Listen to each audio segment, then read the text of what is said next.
UConn heads to the state of Pennsylvania to face Villanova in a tough Big East matchup. You're locked on.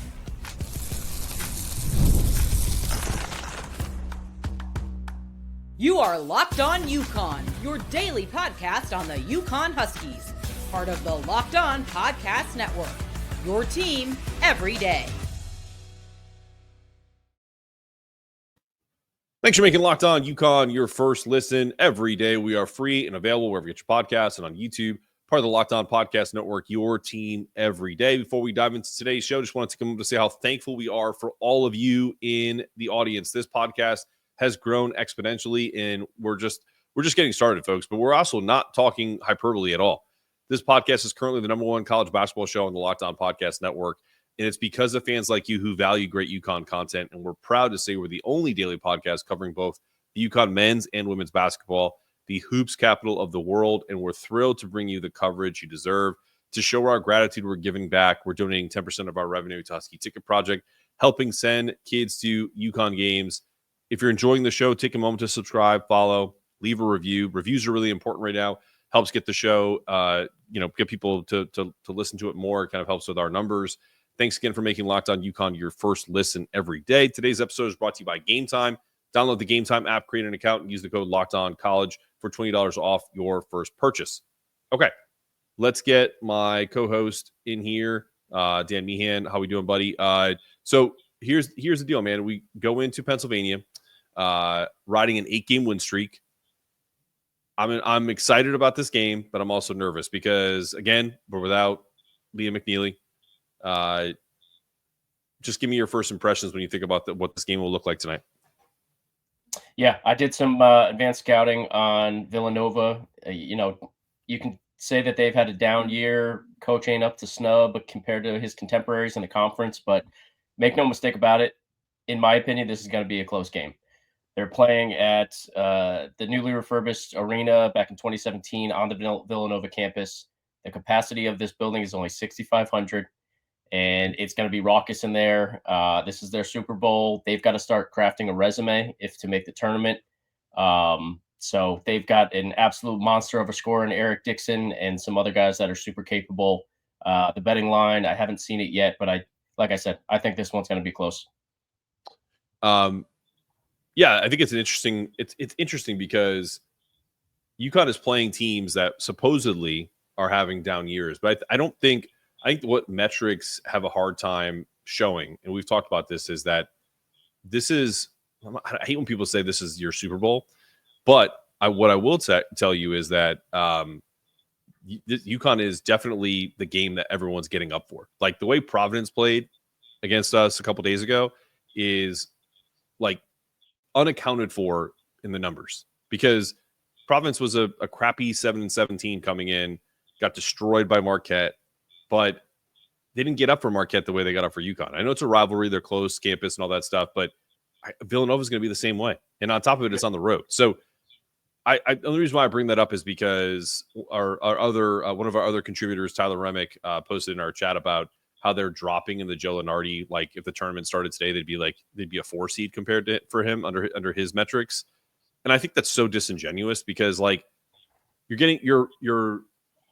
talking about metrics right now that are kind of fluid, and I know that's part of it, but like you can't tell me that Duke, who's the 4th 1 seed on this, is so leaps and bounds ahead. They're defensively a lot better than us, but the whole point is like the ACC is a terrible conference. I think worse than, in my opinion, the Big East, but they still have 5 people in 5 bids in this conference versus 3. So I just have a tough time with these metrics right now. What are your thoughts?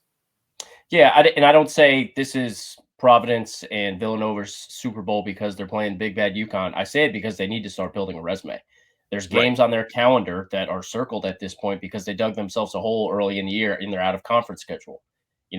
Providence came into Stores 7-7, but they played their butts off. Kim English was coaching his tail off on the sidelines. I was at that game. It was an awesome atmosphere. It's going to be no different against Villanova. They need to start crafting a resume, and these are the type of games in which they're going to do it. No, I don't disagree. I think he said that to us late, so like I kind of throwing that in there like last second but that's gonna change. I honestly don't care what UConn is seeded come tournament time. I just know they're going to be seeded because this team is ahead of where they were last year, if you can believe that. Like from a record wise, from a Big East percentage wise. Yeah. This reminds me kind of, as I was doing some advanced scouting on this game, I'm just kind of looking through. This is the first time since the 2001-2002 season that the UConn Huskies have started conference play 4-0. I was shocked to hear that. Like over 20 years, almost a quarter century where UConn has started undefeated in conference play through 4 games.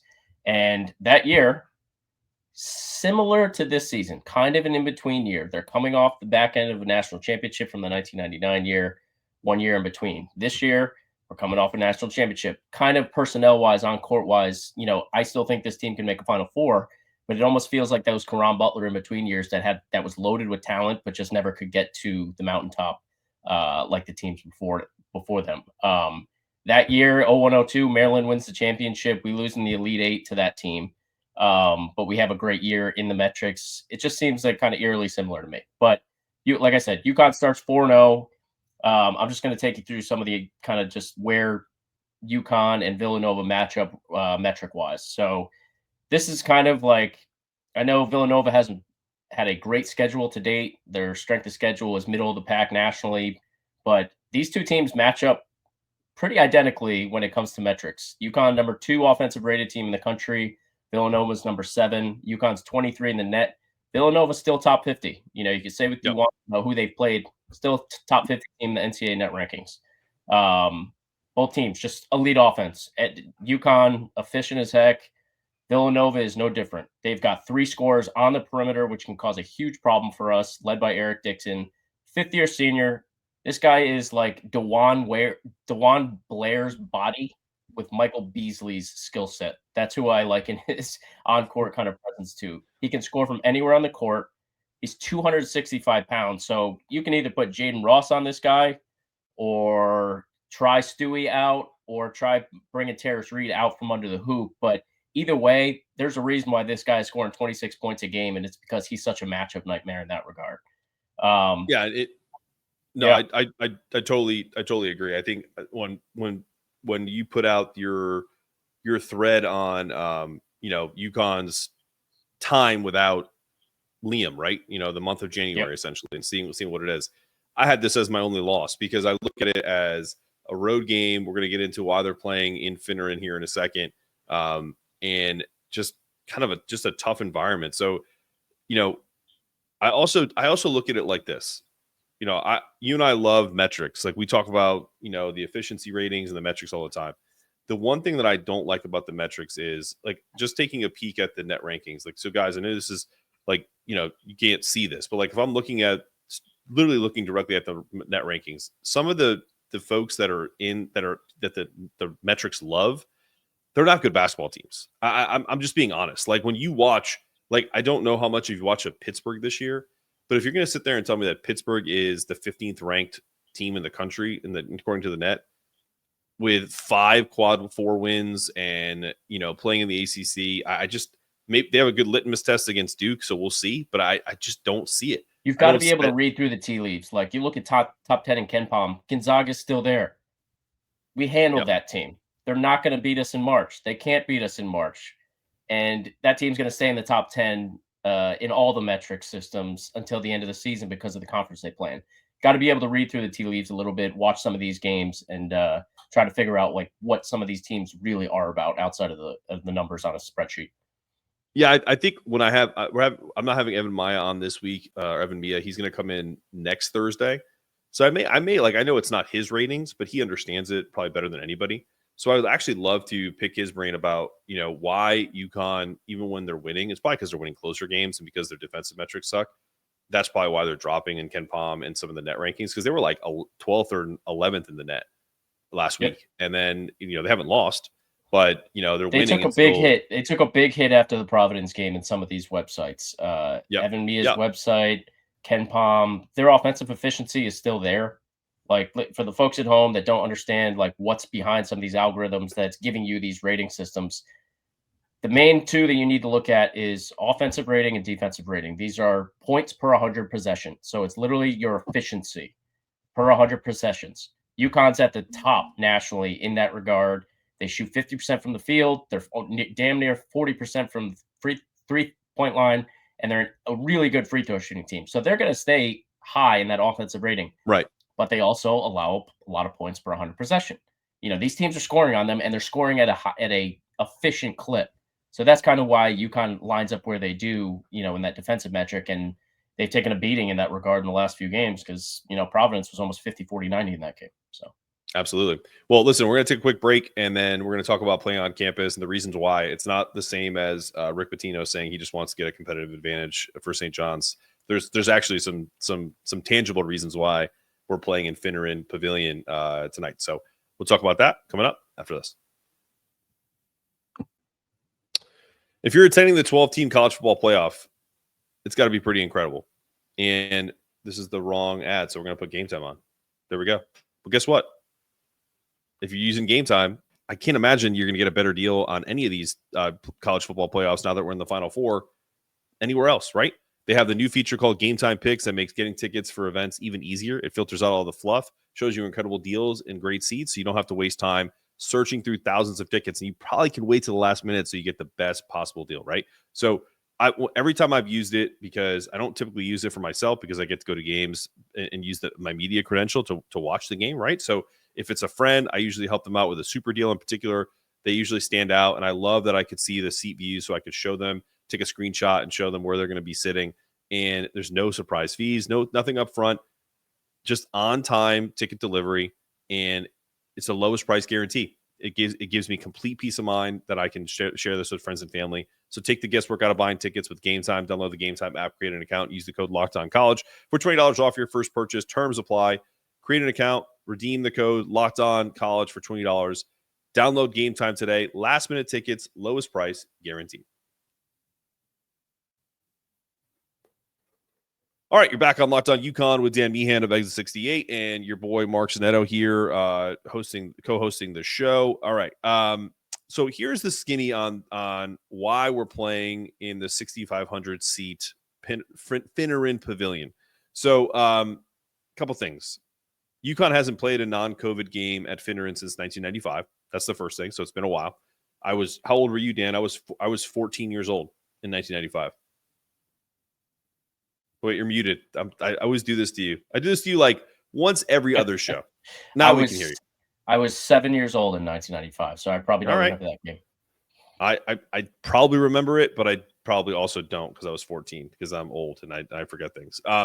Villanova's strategy to use Finneran, smaller, more intimate setting from a midweek game rather than the Wells Fargo Center. There's been a logistics issue, so they draw about 6,000 fewer fans than if they play the Wells Fargo Center. But there's a conflict with the NBA schedule. The 76ers are hosting the Wizards tonight. So it's got to be rough for them. It's cool. Like, you're going to get a more intimate setting, but like, financial considerations aside, like, Villanova needs at least 12,000 fans at Wells Fargo's to turn a profit. So, which wasn't guaranteed for this matchup anyway. So I don't know, man. Like, it's like one of those things. Like, you're getting this great college basketball atmosphere, but you're also losing money in the process, and it kind of sucks. Mm-hmm. I feel like they should be hitting up the Sixers for the bill to make this game profitable. What are your thoughts?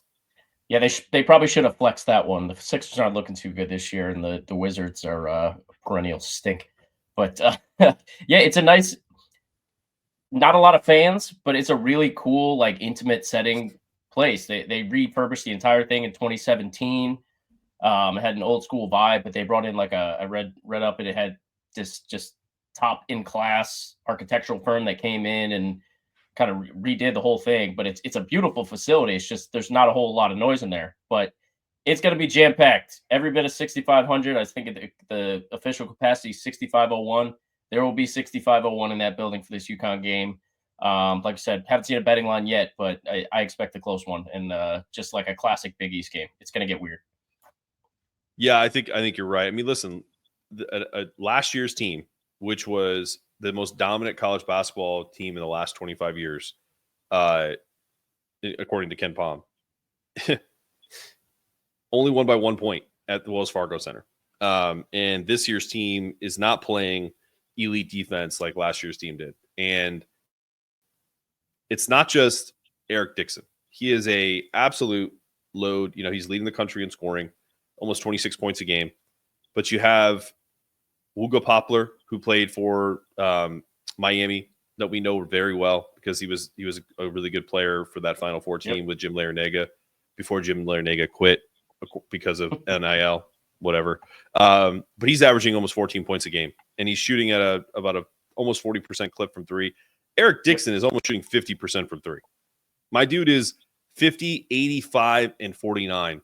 53, 84, 49 from the floor. An absolute This guy must have had a monster offseason. Like, locked himself in the gym, stuck a broomstick in the door, and just got to work, because this guy was not this player last year. He's always been a nice scorer. He has just totally upped his game.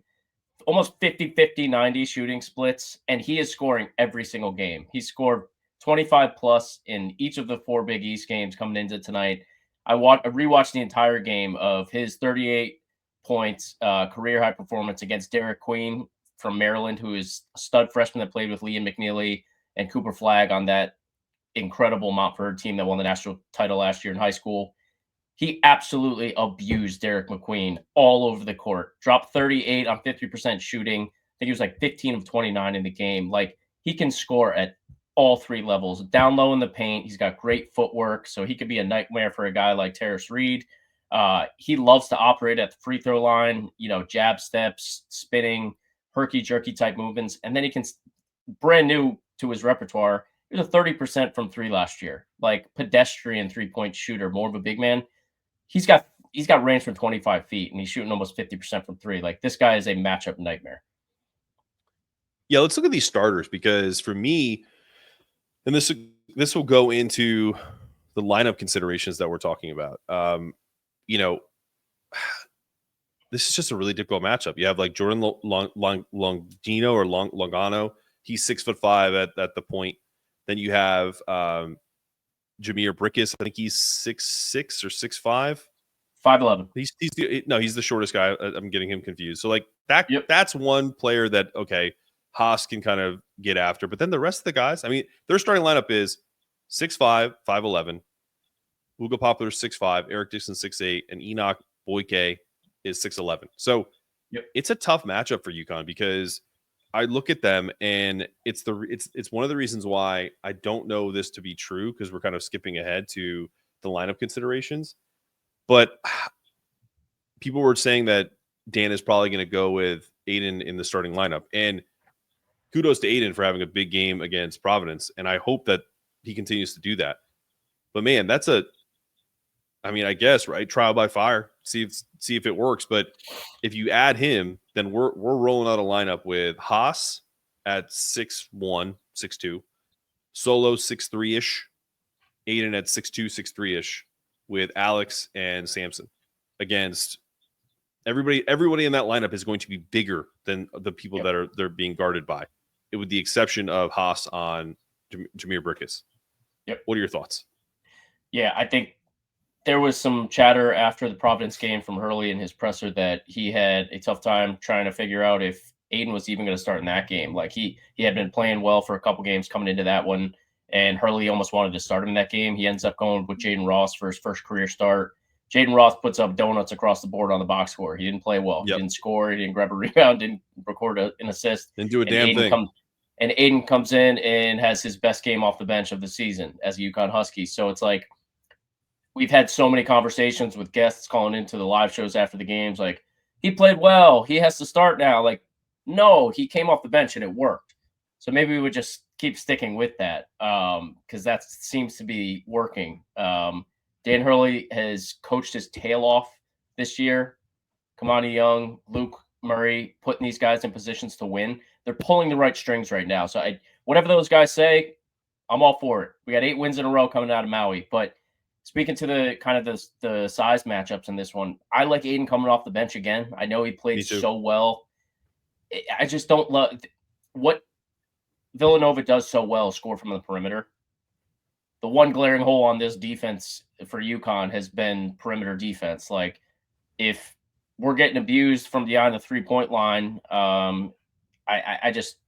don't think UConn can afford to start this game slow and make it 2 games in a row, because Providence's offense is not as good as this Villanova offense. If you go down early, get yourself in a hole in a hostile environment in a Big East conference against this team, who's 7th nationally and shoots to the second best 3-point shooting team in the country, you might not be able to claw your way back the way you did at home against a lesser team in Providence. Yeah, I mean, they're seventh in Ken Palm in offensive efficiency, 178th in defense. So I think you put in the notes, if you like overs, this game might be for you. Whatever it is, I don't even. The over could be 200, and I'd take it in this one. Yeah, I think we're gonna have to have some thoughts on that. But before I go to the break, I'm just gonna throw this out there. Look, I love Aiden. I think he's obviously turning the corner. I think that's a good thing. But I think you could see. I'm gonna tease this. I think you could see a potential where if 6'11", Enoch Boyke, because he averages like crazy amount of rebounds. If we're getting crushed on the offensive rebounds again, like we did against Providence, I think Dan, even though he's stubborn with this and he doesn't want to go to that too big lineup, you could see a situation where he goes Sampson and Terrace at the same time, because someone's got to put a body on Dixon, and the only guy that weighs around the same is Terrace. So I think there's going to be some sort of string pulling that's going to be a little weird in this game. They have to do something to throw Villanova off their game. If you play these guys 1-to-1, like, it's a very mirrored matchup on paper. These are two elite offenses and two pretty bad defenses. I think UConn's I trust the defensive principles more on UConn's side than I do Villanova's. Villanova hasn't done it in any one game. But if all things are equal in this game and these teams play true to who they are and what they do well, I like UConn, but it could get weird. And I think that UConn's depth is something that they're going to want to throw at Villanova. Don't get yourself in a hole early, because you might not be able to shoot your way out of it, especially with Villanova at home and they shoot so well. But Terrace Reed, if you're pulling him out to the perimeter, it gets a little weird and a little scary. I also think Eric Dixon could absolutely abuse a skinnier, more frail Samson Johnson down low, who looked like he might have been a little hobbled in the second half of the Providence game. I saw a limp in the line, slapping hands after the game. Now, go ahead. No, you're all good points. But what I would say to that is that, just thinking from a coach's mind perspective, you can live with Eric Dixon 2-ing you to death. Yep. Right.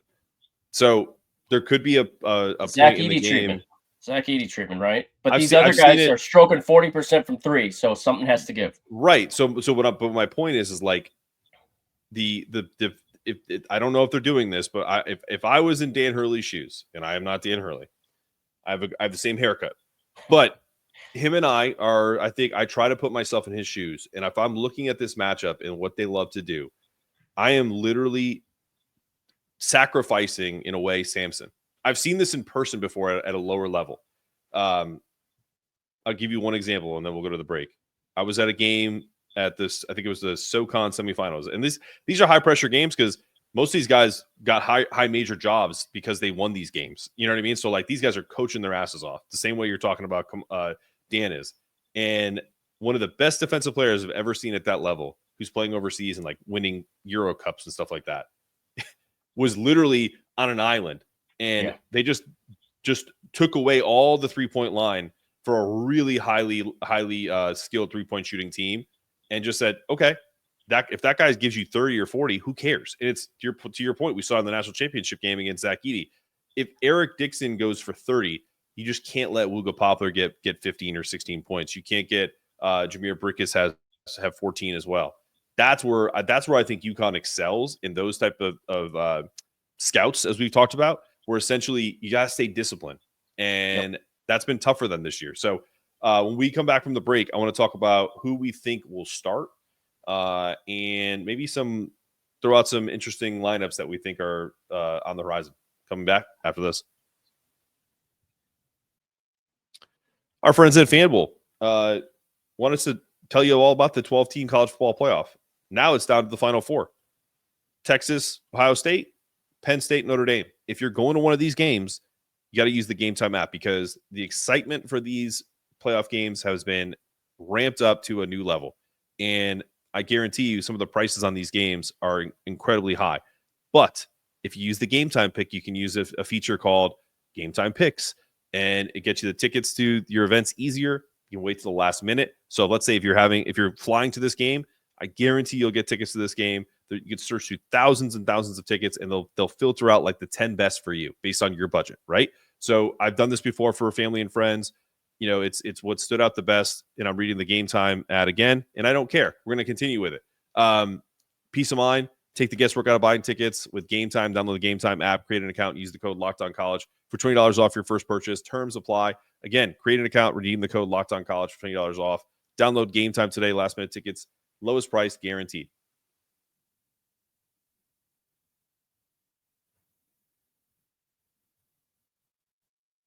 We're back with Dan Meehan. Let's get this unmuted and ready to go.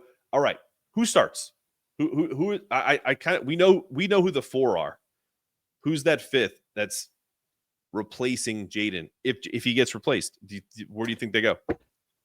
All right. I think this is going to be a Stewie game. I think Jaden might not be ready to start after that Providence game.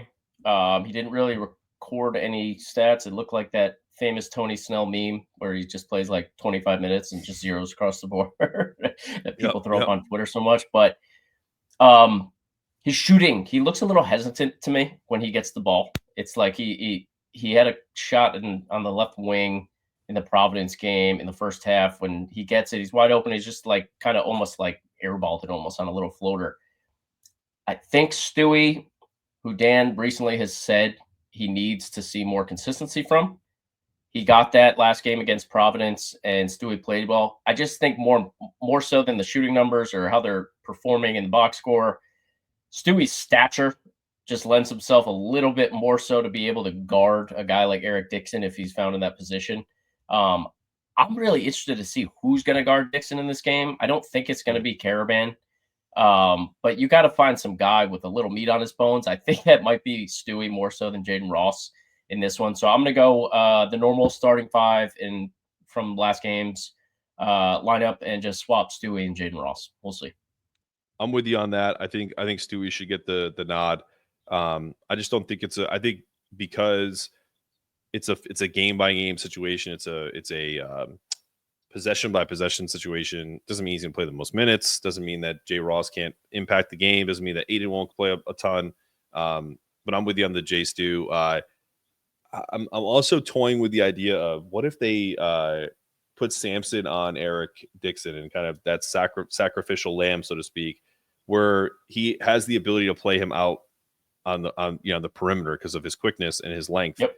And then if Eric Dixon tries to take advantage of the size, where we kind of just, like I said, you're essentially just saying, okay, go nuts. Because the one thing that UConn has done in the last few years, which is if an individual player goes off, if they guard everybody else, they've been in good positions to win. It's that bulletproof basketball that Dan talks about. So I think that's a possibility. But I also think that they could like just throw a bunch of weird combinations at him. Like, if Sampson gets in foul trouble, Yusuf comes in the game. Whatever. Just let Terrace bang with him for a little bit and then switch. Like you could see some big to big action. Like I don't think Dan would ever go zone, but like I just think I thought about it. Yeah, I think it's going to be one of those weird games where they just need to throw the kitchen sink at this team to try to break them up, and it's hard negate to what they do well. Coaches have told me that when fans say that, and I'm not saying, trust me, I've thought about it too. Like, and I'm not saying like you're wrong, but the consensus from like, no, I'm just saying, but the consensus from coaches is that it's not a bad idea. It's that when you don't practice it, and then you're trying to like change it up, like that's just not part of your DNA, right? Yeah. I think if they practice like a 1-3-1 or a 3-2 at sometimes, just to kind of like junk it up a little bit, maybe that's possible. But then the principles of like rebounding are off too, like because like it changes what you do offensively on the other end. It's not part of the game plan. Yeah, it'll be interesting. I think Jay Stu gets the start. I still think Aiden continues to play strong. But the one thing that I want everyone to focus on tonight when this comes out, it'll be tonight. I want to see if UConn punches Villanova in the mouth the way Providence did to us. If they lay back and kind of let the game come to them, so to speak, it could be a long night because that's a team that's led by a fifth-year senior. that is probably pissed off that he's hasn't played any big time games in March, and is not going to let his team lose to a talented 2-time national championship team, because he's got to look at this game as like, I don't care how good this team is. Like this is or what they've done in the past. We can beat them. We're not letting them beat us at home. What are your thoughts? Yeah, this is a guy that has the highest usage rate of any player in the Big East. So he works for his points, but he also passes well. Like if he's not getting to his spot on the court, guys continue to move from the tape that I saw, and they move well around the perimeter. Borger Poplar and some of the other guys on the perimeter that shoot it well from three. He finds these guys pretty well, so his usage rate is high, scores a ton of points, draws a decent amount of fouls for a guy that scores at his level. But I just don't, it's such a weird matchup. I don't think I can remember a guy with his profile, 6'8", 265. He's like a guy from the 90s, right? Like we don't see this profile too much anymore in the college game. This is kind of the type of profile that has kind of gone and been lost in the NBA. You look for these 6'8", 220 guys that can stretch it from three. There's not a lot of guys, high level D1 talents that score 25, 26 points a game at this clip efficiency wise, that operate in the mid-range game and have a drop step and have a jab step, can shoot it from three at 50%. Like he's a tough matchup. But I trust the brass over at the UConn coaching staff to try to figure him out. You know who my comp is? You said it from the 90s. It's the truth. He wasn't lefty, but he reminds me of Corliss Williamson. 100%. He's a beast. Absolute beast. All right. That's it for today. Dan, thank you so much for co-hosting as always. Guys, it's been another episode of Locked On UConn. Stay locked on, stay connected. If you're going to the game tonight, make sure you're loud and try to drown out some of these Villanova folks out there. Really would love this as a road win. Would say a lot about this team if we can get it done. So stay locked in, stay connected. Make sure those toughness meters are at an all-time high. And as always, go Huskies. Go Huskies.